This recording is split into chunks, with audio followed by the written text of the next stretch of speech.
আচ্ছা, এটা হচ্ছে কি এমআইএসটি কোশ্চেন সলভের পার্ট কত 3 পার্ট 1 এ মানে যে প্রথম যে ভিডিওটা বানাইছিলাম ওইখানে আমি সলভ করছিলাম ম্যাথের কত থেকে কত পর্যন্ত 1 থেকে 5 পর্যন্ত।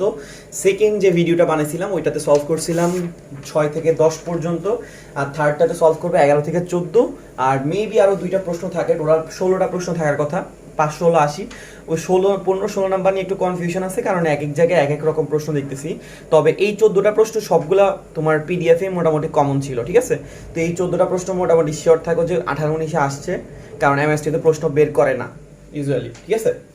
আচ্ছা, তো 11 নাম্বার যেটা সলভ করতেছি এটা একটু তাকাও। কি বলছে? Limit h tends to 0 f of x plus h minus f of x divided by h, এটার মান কত তোমাকে জিজ্ঞেস করছে, যেখানে f of x কি দেওয়া আছে sin x, ঠিক আছে? তো এটা আমরা একটু সলভ করব। তো এই প্রশ্নটা দেখলে তোমাদের অনেকের অনেক কিছু একটা জিনিস মনে আসার কথা আর কি, ডিফারেন্সিয়েশন যারা করছি তারা আমরা এটাকে বলতাম মূল নিয়মে ডিফারেন্সিয়েশন, ঠিক আছে? আমরা যখন মূল নিয়মে ডিফারেন্সিয়েশন করতাম তখন মূল নিয়মে ডিফারেন্সিয়েশনকে সলভ করার জন্য কিন্তু কি করতাম, এই বইটা অবলম্বন করতাম যে f of x plus h limit h tends to 0 f of x plus h minus f of x divided by h।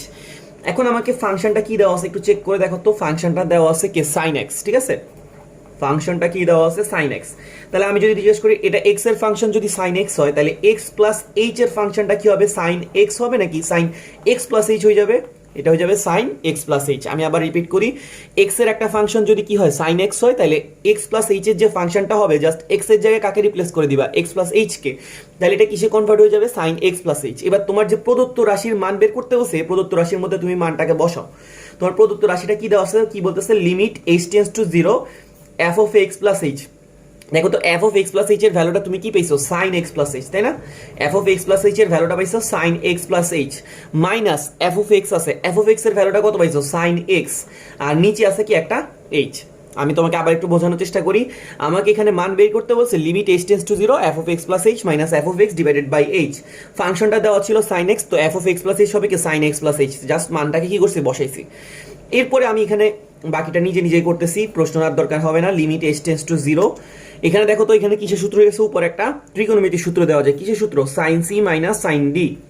আমি যদি সূত্রটা একটু মনে করাই দেওয়ার চেষ্টা করি, sin c minus sin d সূত্রটা কি ছিল, 2 cos কি ছিল c plus d divided by 2 into কি ছিল sin c minus d divided by 2। আমি আবার রিপিট করি, sin c minus sin d সূত্রটা কি ছিল, 2 cos c plus d divided by 2 sin c minus d divided by 2, ঠিক আছে? তাহলে আমরা sin c minus sin d সূত্রটা এখানে ইউজ করতেছি। তাহলে এখানে হবে কি হবে, 2 cos c এর জায়গায় কি আছে দেখো তো x প্লাস h, d এর জায়গায় কি আছে x, তাহলে c প্লাস d যদি দাও তাহলে x plus h plus x divided by কি আসতেছে 2 into sin c minus d, c কোনটা আমাদের x প্লাস h হচ্ছে c, মাইনাস d, d এর জায়গায় কি আছে x ডিভাইডেড বাই কত আসতেছে 2, আর নিচে কে পড়ে আছে, একটা h পড়ে আছে, তাই না? আমি জাস্ট নর্মালি এই সূত্রটা ইউজ করছি যে 2 cos c plus d by 2 sin c minus d divided by 2। আচ্ছা, এখানে তাহলে আমাদের কি থাকে দেখো তো, লিমিট h টেন্ডস টু কত 0, এখানে আসতেছে 2 cos, দেখো তো এখানে x আছে h আছে x আছে, x আর x কে যোগ করলে কত আসে বলো তো, 2x। 2x কে যদি তুমি 2 দ্বারা ভাগ করে দাও এটা কিসে কনভার্ট হয়ে যাবে, শুধু x এ, তাই না? আবার এখানে একটা h আছে, নিচে একটা 2 আছে, h কে যদি তুমি 2 দ্বারা ভাগ করে দাও এটা কিসে কনভার্ট হয়ে যায়, h বাই 2 তে। এখানে একটা x, এখানে একটা x কাটা যাবে গা, থাকবে অবশিষ্ট কত, h, আর নিচে থাকবে একটা কত 2। তাহলে আমাদের এখানে আসতেছে কত, h বাই 2, আর নিচে আমাদের একটা কে বসে আছে, h বসে আছে, তাই না? ঠিক আছে, আমাদের রাশিটাকে কাটাকাটি করার পর এরকম একটা ফর্মে দেখতেছি। ওকে, এখন আমরা লিমিটের একটা সূত্র মোটামুটি সবাই জানা থাকার কথা, যে limit x tends to 0 sin x divided by x, এই ভ্যালুটার মান কত হবে 1। Limit x tends to 0 sin x by x, এটার ভ্যালু কত 1। মানে তোমার সাইনের ভিতরে যে প্যাকেটটা থাকবে ওই প্যাকেটটা যদি সেম নিচে থাকে তাহলে ওটার ভ্যালু কত লেখা যায়, 1 লেখা যায়। তাহলে দেখো এখানে সাইনের ভিতরে প্যাকেটটা কত আছে, h বাই 2, আর নিচে আছে h। যদি আমরা প্যাকেটটাকে সেম করতে চাই একটা নিচে কত দেওয়া লাগে, 2 দেওয়া লাগে। তাহলে আমি এখানে এক্সট্রা কি দিছি, একটা হাফ দিছি না, এখানে আমি একটা হাফ দিছি, তাহলে আমার সাইডেও কি করা লাগবে, একটা হাফ দেওয়া লাগবে। মানে আমি হাফ দিয়ে ভাগ করছিলাম আর হাফ দিয়ে কি করে দিছি, গুণ করে দিছি। তাহলে কিন্তু এই 2, দেখো এই 2 আর এই 2 কাটা গেলে কিন্তু ব্যালেন্স হয়ে যায় আবার। আচ্ছা, তো তুমি তো এখন এই 2 আর এই 2 কাটবা না, কাটার জন্য তো এটা কেন নয়, তুমি আনছো কি এই পুরো অংশটার ভ্যালুকে কি লেখার জন্য, 1 লেখার জন্য। কি করার জন্য আনছো, যেন এই sine packet divided by packet এটার ভ্যালুটা কত আসে 1। তাহলে অবশিষ্ট রইল কত, 2 cos x, h এর মানটা কত দেখতেছো 0, তো তুমি যদি h এর মানটাকে 0 বসাও, x প্লাস 0 ডিভাইডেড বাই কত আসতেছে 2, কি আসতেছে x প্লাস 0 ডিভাইডেড বাই 2, আর এখানে একটা পিছনে কি বসে আছে, হাফ বসে আছে, এখানে একটা 1 দিয়ে গুণ হইছে, এই 2 আর এই 2 কি হবে, কাটা যাবে গা, তাহলে এখানে অবশিষ্ট থাকে কে, শুধুমাত্র cos x। তাহলে আমরা এই আনসারটার পুরো অংশটার ভ্যালু কত পাইতেছি cos x। তো আশা করি সবাই বুঝতে পারছি। আমি যদি একটু রিপিট করি কি ছিল, আমাকে একটা রাশির মান বের করতে বলছিল f of x plus h minus f of x divided by h, আর লিমিট h টেস্ট ছিল 0। তো আমরা যখন এগুলোর মান বসেছি তখন sin c minus sin d সূত্র গেছে। এরপর আমরা 1 বানানোর জন্য এখানে h/2 ছিল, একটা h/2 আনছি, দেন আমরা নরমাল রুল অ্যাপ্লাই করে h এর মানটাকে 0 বসাই দিছি। এরপর আমাদের আনসার চলে আসছে কত, cos x। ওকে, এটা ছিল আমাদের কত নাম্বার, মানে আমার হিসেবে ছিল 11 নাম্বার। দেন হচ্ছে 12 নম্বরের প্রবলেমটা বলতেছে যে 45 ডিগ্রি কোণে আনুভূমিকভাবে নিক্ষিপ্ত একটা বস্তু x দূরের একটা দেওয়ালকে কোনোভাবে অতিক্রম করে এবং দেওয়াল থেকে y একক দূরত্বে পড়ে। ঠিক আছে, তোমাকে কি বলছে প্রশ্ন একটু বোঝার চেষ্টা করো। একটা জিনিস কি তুমি কি করছো, 45 ডিগ্রি কোণে আনুভূমিকভাবে মারছো, মানে আনুভূমিকের সাথে 45 ডিগ্রি কোণে নিক্ষেপ করছো। বস্তুটা x দূরে অবস্থিত একটা দেওয়ালকে কোনোভাবে অতিক্রম করে, কোনোভাবে মানে কি টাচ করে করে যায় এরকম, এবং দেওয়াল থেকে y একক দূরে কি হয়েছে, পড়ে গেছে। তো দেওয়ালটার উচ্চতা কত এটা জিজ্ঞেস করাইছে। তা আমি যদি চিত্রটা ড্র করি, বলছে যে আনুভূমিকের সাথে কত কোণে নিক্ষেপ করাইছে, 45 ডিগ্রি কোণে নিক্ষেপ করাইছে। কত ডিগ্রি কোণে, 45 ডিগ্রি কোণে। আর বললো যে x দূরত্ব অবস্থিত একটা দেওয়ালকে মানে ছুঁই ভাবে অতিক্রম করছে, মানে দেওয়ালটাকে একদম টাচ করে করে যাইতেছে এরকম অবস্থা। ঠিক আছে, x একক দূরত্বে দেওয়ালটার যে উচ্চতাটা আমার কাছে প্রশ্ন চাইছে, আমি দেওয়ালের উচ্চতাটা কি ধরে নিচ্ছি, h ধরে নিচ্ছি। ঠিক আছে, আর বললো যে দেওয়াল থেকে কতটুকু দূরত্বে পড়ছে, y একক দূরত্বে পড়ছে, তাই না? বলছে না, প্রশ্ন কি বলছে, একটা বস্তু x একক দূরত্বে দেওয়ালকে কোনোভাবে অতিক্রম করে, কোনোভাবে মানে কি দেওয়ালটাকে টাচ করে করে যায় এরকম অবস্থা, আর দেওয়াল থেকে y একক দূরে পড়ে, তাহলে দেওয়াল থেকে পিছনের দূরত্বটা কত হবে, y। তাহলে কেউ যদি এখন তোমাকে জিজ্ঞেস করে আনুভূমিক পাল্লা কত, তো তুমি আনুভূমিক পাল্লার সূত্র জানো কি, v square sine 2 theta divided by কত, জি, তাই না? আচ্ছা দেখো তো, তুমি এখানে দেখছো আনুভূমিক পাল্লা মানে কতটুকু থেকে কতটুকু দূরত্ব, একদম যেখান থেকে তুমি নিক্ষেপ করছো আর যেখানে পড়ছে ওইটার আনুভূমিক দূরত্বটাকে কি বলে, আমাদের আনুভূমিক পাল্লা বলে। তাহলে এইটুকু এক্স এইটুকু ওয়াই হলে পুরো আনুভূমিক পাল্লাটা কত হয়ে যাবে, এক্স প্লাস ওয়াই হয়ে যাবে। ঠিক আছে, আমি আবার রিপিট করতেছি, আনুভূমিক পাল্লা হচ্ছে তুমি যেখান থেকে নিক্ষেপ করছো আর যেখানে পড়ছে এদের মধ্যকার যে আনুভূমিক দূরত্ব এটাকেই বলে আনুভূমিক পাল্লা। এইটুকু এক্স এইটুকু ওয়াই, তাহলে পুরো আনুভূমিক পাল্লাটা কত আসতেছে, এক্স প্লাস ওয়াই। জিটাকে আমি এই পাশে পাঠিয়ে দিলাম, তাহলে এটা কত হয়ে গেল, g into x plus y. আর ভি নট স্কোয়ার আমাদেরকে কিন্তু কত কোণে মারছে এটা বলে দিছে, তাহলে সাইন 2 ইন্টু কত আসতেছে, 45। তো 45 এর সাথে যদি 2 গুণ করো তাহলে কত আসে, 90। সাইন 90 ডিগ্রির মান কত, আমরা সবাই জানি যে কত, সাইন 90 ডিগ্রির মান হচ্ছে 1। তাহলে এখান থেকে আমরা ভি স্কোয়ারের সাথে যদি 1 কে গুণ করি 1 ভি স্কোয়ারে আসবে, তাহলে ভি সমান সমান আমাদের কত আসতেছে, রুট ওভার জি ইন্টু এক্স প্লাস ওয়াই। তাহলে আমরা ভি এর মানটা পাই গেছি, যে কত বেগে মারছে এটা পাই গেছি, তাই না? আচ্ছা, এখন হয়েছে আমার তো প্রশ্নে ভি চাই না, আমার কাছে প্রশ্নের চা হয়েছে কি উচ্চতাটা, মানে দেওয়ালটার উচ্চতা। ঠিক আছে, তো তোমাকে যদি কেউ আনুভূমিক দূরত্ব এক্স দেওয়া থাকে আর উলম্ব উচ্চতা যদি ওয়াই দেওয়া থাকে, তাহলে তুমি একটা সূত্র শিখে থাকার কথা, ওয়াই সমান সমান x tan theta minus g x square 2 v square cos square theta. এটা কখন, যখন আনুভূমিক দূরত্ব এক্স আর উলম্ব উচ্চতা কত থাকবে, ওয়াই। কিন্তু দেখো আমাদের আনুভূমিক দূরত্বটা এক্স, উলম্ব উচ্চতাটাকে তুমি কি ধরছো, এইচ। কেন, কারণ ওয়াই কিন্তু অলরেডি ইউজ হয়ে গেছে। তাহলে তোমার কি এখানে সূত্রটা যদি ইউজ করো তাহলে তুমি এখানে কি লিখবা, তুমি এখানে লিখবা এইচ সমান সমান x tan theta minus g x square 2 v square cos square theta. আমি আশা করি বুঝাইতে পারছি যে আমাদের এখানে উলম্ব উচ্চতাটা যখন ওয়াই থাকতো তখন ওয়াই সমান সমান লিখতাম, কিন্তু এখন আমি উলম্ব উচ্চতাটাকে এইচ ধরছি।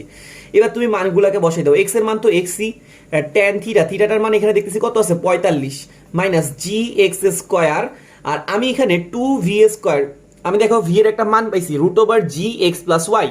তো রুট ওভার জি এক্স প্লাস ওয়াই, এখানে ভির উপর একটা স্কোয়ার আছে, রুট আর স্কোয়ার কাটা গেলে এখানে কি থাকবে, শুধু জি ইন্টু এক্স প্লাস ওয়াই থাকবে। আর বাকি রইল কত, কজ স্কোয়ার থিটা, এখানে থিটার মান আমরা কত জানি 45, তাহলে কস 45 দিব, তার মাথায় একটা কি দিয়ে দিব, হোল স্কোয়ার, তাই না? এখানে দেখো জি জি কি হয়ে যাবে, কাটা চলে যাবে। আচ্ছা, তাহলে এক্স মাইনাস, দেখো তো উপরে থাকে কত এক্স স্কোয়ার, নিচে থাকে কত 2 into x plus y, right?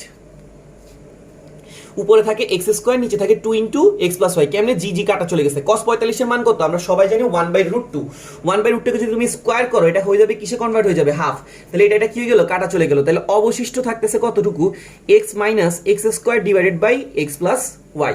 তো তুমি যদি এখানে একটু লসাগু করে সুন্দর করতে চাও তাহলে এখানে লসাগু করলে নিচে আসবে কত, এক্স, এক্স এর সাথে এক্স কে গুণ করলে কত আসে, এক্স স্কোয়ার প্লাস এটা হয়ে যাবে x y minus x square, x square x square কাটা, তাহলে অবশিষ্ট থাকে এক্স ওয়াই, নিচে আসে কত, এক্স প্লাস ওয়াই। ঠিক আছে, তাহলে আমরা আনসার পাইলাম কত, x y divided by x plus y.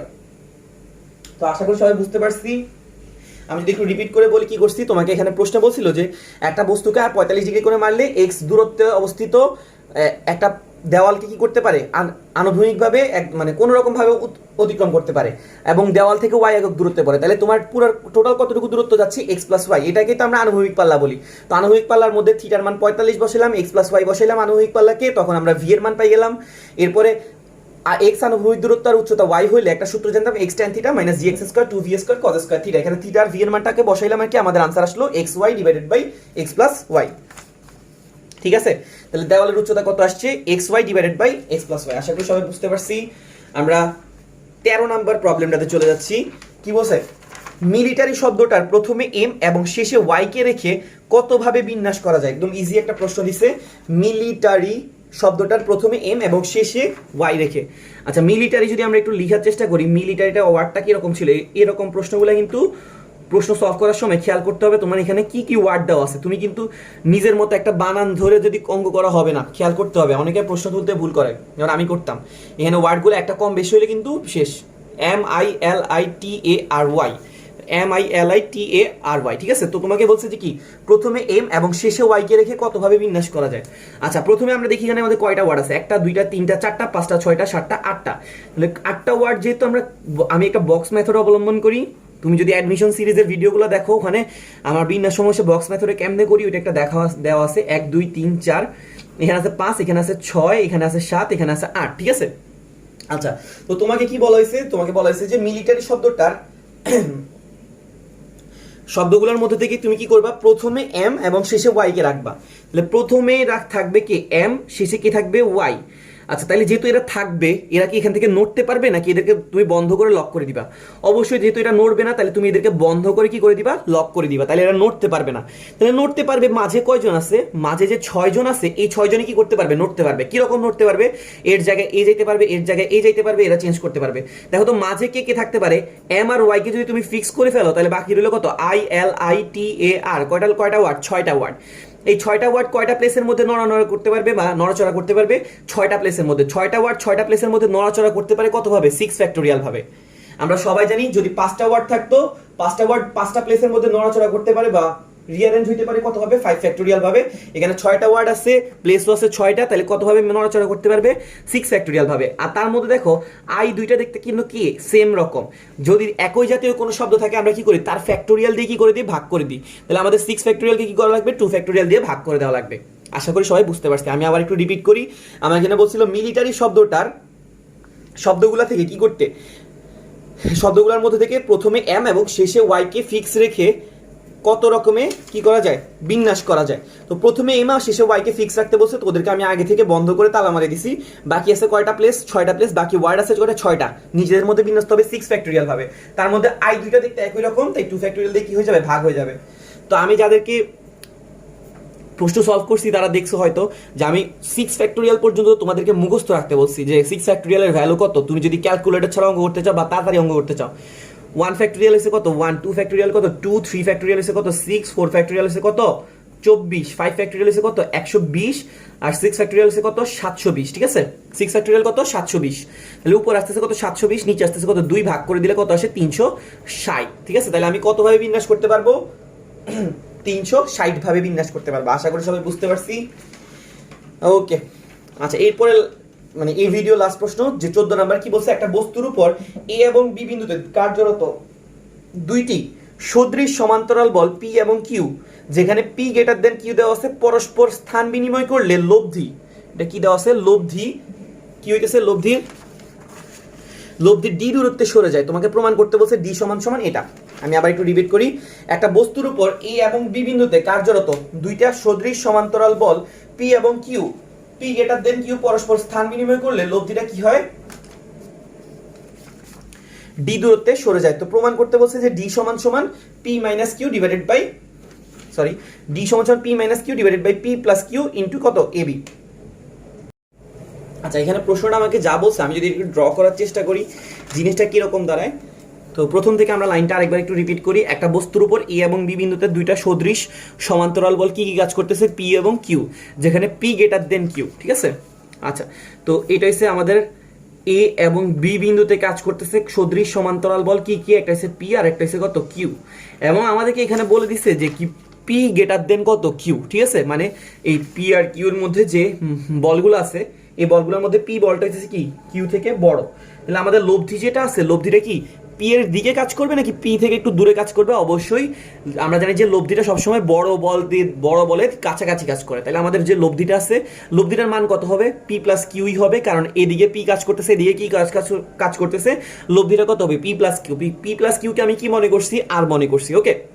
আর কোন পয়েন্টে কাজ করতেছে? ডি পয়েন্টে কাজ করতেছে ধরলাম। আচ্ছা ভালো কথা, এখন ওরা বলছে যে এদেরকে যদি তুমি কি করো, স্থান বিনিময় করো। স্থান বিনিময় করলে মানে কি, তুমি যদি এই পি ছিল, পি এর জায়গায় চলে যাবে কে? কিউ, মানে কিউ চলে আসবে কিউ, আর কিউ এর জায়গায় চলে আসবে কি? পি। যারা স্থান বিনিময় করা তাদেরকে আমি গোল্লা দিয়ে প্রকাশ করতেছি, মানে একটা গোল দিয়ে, ঠিক আছে? এর মানে পি কিউ যেটা ছিল এটা প্রথম চিত্রে ছিল, কিউ পি গোল্লা দেওয়াগুলো হচ্ছে দ্বিতীয় চিত্র, আর কি যদি আমরা এটাকে প্রথম চিত্রে কনভার্ট করে ফেলেছি। তো দেখো তো এখন আমাদের পি এর জায়গায় চলে আসছে কি কিউ, আর কিউর জায়গায় চলে আসছে কি পি, তাহলে আমাদের লব্ধিটা কি এখানে থাকবে নাকি লব্ধিটা আবার পি যেহেতু বড় তাহলে পি এর দিকে চলে যাবে? অবশ্যই যে লব্ধিটা হবে এই লব্ধিটাও পি প্লাস কিউই হবে। কেন? কারণ দেখো তো বলের মান কি চেঞ্জ হয়েছে? না, বলের মান এখনো কি আছে? পি কিউ আছে, আগেও ছিল পি কিউ, তাহলে লব্ধিটাও কি থাকবে? সেম থাকবে। কিন্তু যেহেতু স্থান পরিবর্তন হয়েছে তাহলে লব্ধিটা এক জায়গা থেকে আরেক জায়গায় সরে যাবে, যে জায়গাটা সরে গেছে ওইটার নাম দিলাম আমি কি? ডি প্রাইম, ঠিক আছে? তো ওরা বললো যে কতটুকু লব্ধিটা সরে গেছে? ডি দূরত্ব। তার মানে আমি বুঝতেছি ডি থেকে ডি প্রাইমের যে দূরত্ব এটাকে ওরা কি দ্বারা বলতেছে? যে ছোট হাতের ডি। তো তোমাকে প্রমাণ করতে বলছে ছোট হাতের ডি সমান সমান P minus Q divided by P plus Q A B, এটা প্রমাণ করে দেখাইতে বলছে। তাহলে আমি চিত্রটা কি ড্র করছি তোমাকে একটু বলি। তোমার এটা কিন্তু গোল্লা দেওয়া হবে কারণ এটা দ্বিতীয় চিত্রের পার্ট। প্রথমে তোমাকে বলছে যে পি কিউ কাজ করতেছে সদিশ সমান্তরাল বল এ এবং বি বিন্দুতে, আর এদের লব্ধিটা কাজ করতেছে আমি ধরে নিলাম ডি বিন্দুতে, ঠিক আছে? তো এখন এদেরকে কি করছি? স্থান বিনিময় করছি। স্থান বিনিময় করলে কি হবে? যেহেতু লব্ধি পি এর মানটা বড় তাহলে লব্ধিটা পি এর দিকে চলে যাবে, এখানে চলে আসবে। তখন যতটুকু লব্ধিটা সরে গেছে এই লব্ধিটা সরে যাওয়ার পরিমাণটা ওরা বলছে কি? Small D. তাহলে আমি ডি থেকে ডি প্রাইমের ডিস্টেন্সটা বলতে পারি স্মল ডি। তো আমি যদি এখন সূত্র মানে রুলগুলো অ্যাপ্লাই করি, প্রথম এখান থেকে কি লিখতে পারি? সমান্তরাল সদৃশ থাকলে আমরা কি ইউজ করি? যেই বলটাকে নিব লব্ধি থেকে তার অতিক্রান্ত দূরত্ব দিয়ে তাকে কি করে দিব? গুণ করে দিব। নর্মাল টর্কের রুলগুলো আর কি। তুমি যদি কি করো এখানে পি বল ইউজ করো তাহলে তোমাকে কোন দূরত্ব ইউজ করা লাগবে? লব্ধিটা কোথায় কাজ করতেছে? ডি পয়েন্টে, তাহলে এডি ইউজ করা লাগবে, ঠিক আছে? তুমি যদি কিউ ইউজ করো তাহলে তোমাকে লব্ধিটা কতটুকু দূরত্বে কাজ করতেছে? বিডি, তাহলে এখানে তুমি কি ইউজ করবা? কিউ ইন্টু কি ইউজ করবা? বিডি। বুঝতে পারছি নাকি পারি নাই? আশা করি বুঝতে পারছি। এটা হচ্ছে আমাদের কিন্তু ফার্স্ট চিত্র থেকে, মানে গোল্লা নাই দেওয়াগুলা। আর সেকেন্ড চিত্র থেকে আমি কি দেখতেছি? সেকেন্ড চিত্রে এই পয়েন্টে কাজ করতেছে কি? কিউ। আর সেকেন্ড চিত্রের লব্ধিটা কাজ করতেছে কোথায়? ডি প্রাইম পয়েন্টে। তাহলে আমরা এখান থেকে লিখতে পারি Q into A D prime. বুঝতে পারছি? কিউ ইন্টু কি লিখতে পারবো? এ ডি প্রাইম। আর এই বি পয়েন্টে কাজ করতেছে কত? পি। আর লব্ধিটা কতটুকু দূরত্বে আছে? ডি প্রাইম দূরত্বে, তাহলে এখানে লেখা যাবে বি ডি প্রাইম। আশা করি বুঝতে পারছি। এটা হচ্ছে ফার্স্ট চিত্র থেকে, এটা হচ্ছে সেকেন্ড চিত্র থেকে।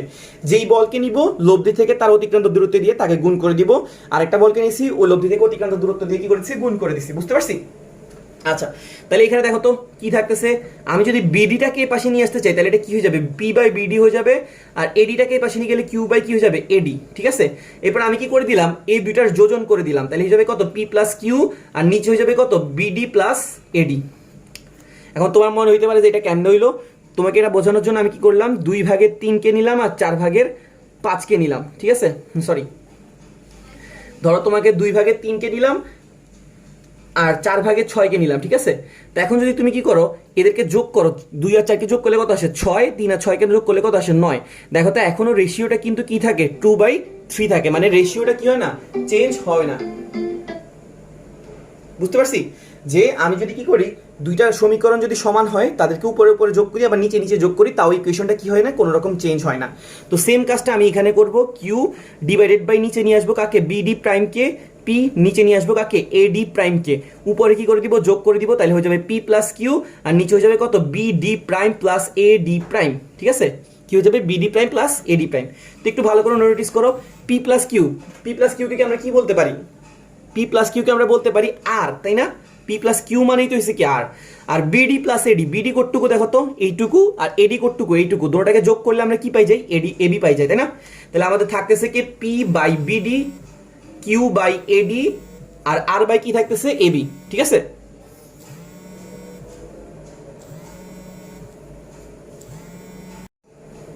ঠিক আছে, আমরা কি পাইতেছি? P by BD, Q by AD, আর আর বাই এবি। সিমিলারলি আমি এখান থেকে কি লিখতে পারতেছি? Q by BD prime, P by AD prime, এখানেও একটা পি প্লাস কিউ আছে, এখানের পি প্লাস কিউকে আমরা কি বলতে পারি, আর বলতে পারি। আর অবশিষ্ট আছে কত, BD prime plus AD prime, BD prime plus AD prime, এই দুইটাকে যদি যোগ করে দিই কি পাই যায়, এবি পাই যায়, তাই না?